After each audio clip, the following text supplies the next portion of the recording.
What's up, guys? Welcome back to Mojo Homestead. We are building our goat stalls today.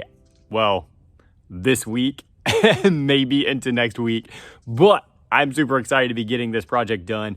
I wanted to do a video on this, a little bit of a how-to, but not like detailed how-to, just kind of what we're doing and how we were able to do this for a very, very low cost.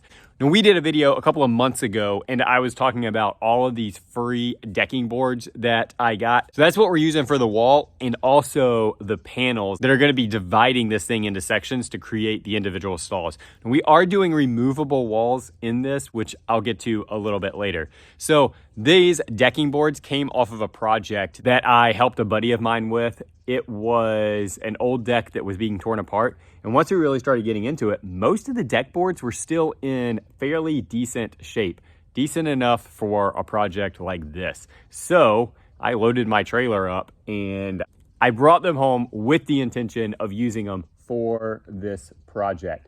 So to start out with, we had to clear out all of the I'm going to call it debris that we had let accumulate in this area. And this is the same area that we held a baby goats in years past. But we had always pulled the baby goats so that they would not be nursing on their moms. We would be bottle feeding them so we could get 100% of the mom's milk.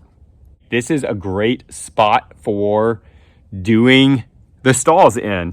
But it did require us removing 2 trees, which we did cut down ourselves to get them out of the way to make room for this. So it is going to be attached to the milk house and just come straight off of that.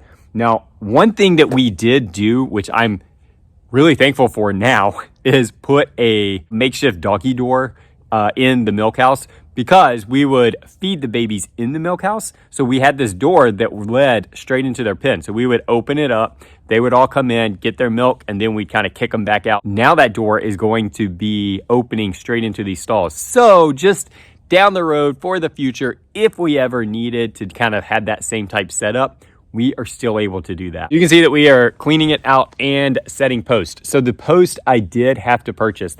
The concrete and the post so far have been the only things that we've had to purchase. I'm going to use up all the wood that we have before I go buy any more materials for this. We are going to put a metal roof on it like we have on all of our other outdoor structures. We do have some metal roofing left over. I don't know that it's going to be enough, so that may have to be another purchase that we make for this project. With those deck boards, we also were able to get some really good long pieces of 2x10s.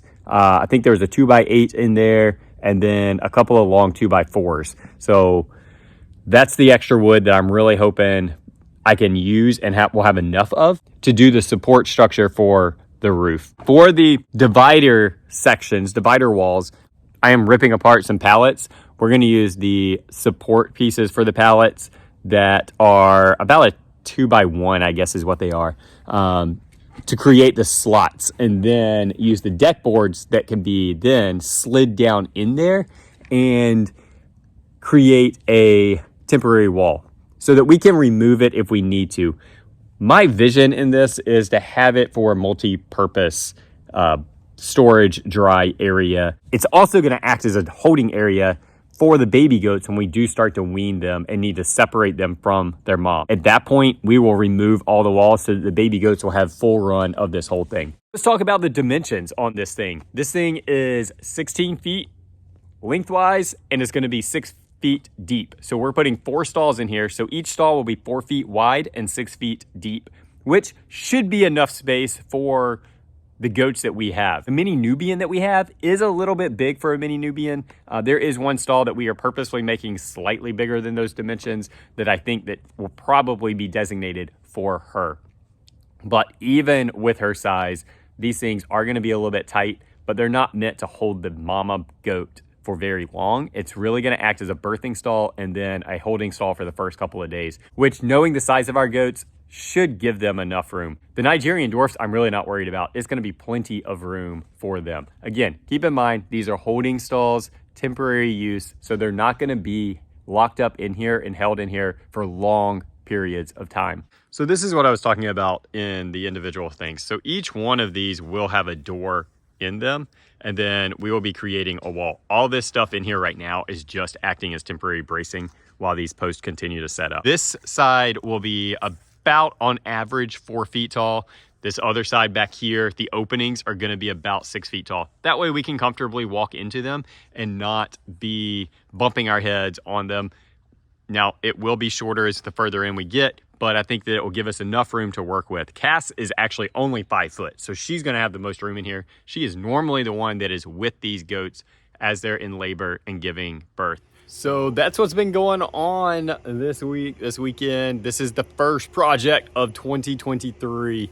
If you guys missed this past weekend's video, we talked about it. We talked about we did sort of a year in review, and then talked about kind of the projects that we have plans, our projects and goals, I guess I should say, that we have planned for 2023 out here at Say Mojo Homestead. So yeah, I just kind of wanted to bring you guys along, give you a little update on how this first project's going. We will continue to keep you posted and show you the final once we get that done. We are counting weeks down until baby goats come. We are super excited. So definitely stay tuned for that. We're gonna have a lot of fun videos with baby goats, I'm sure, coming up. And also going to be tracking kind of that last week of these mama goats and talking about how, like, the signs to look for as they start to go into labor and what you want to be on the lookout for kind of during labor, during birth, and all of that stuff. So very exciting times on the homestead around here. Thank you guys for joining me. As always, we really do appreciate any comments that you guys have. Give this video a thumbs up if you liked it. It helps us out. Another way you can help us out is by subscribing if you have not already done so. If you've already done that, welcome back. Have a great week, guys, and be blessed.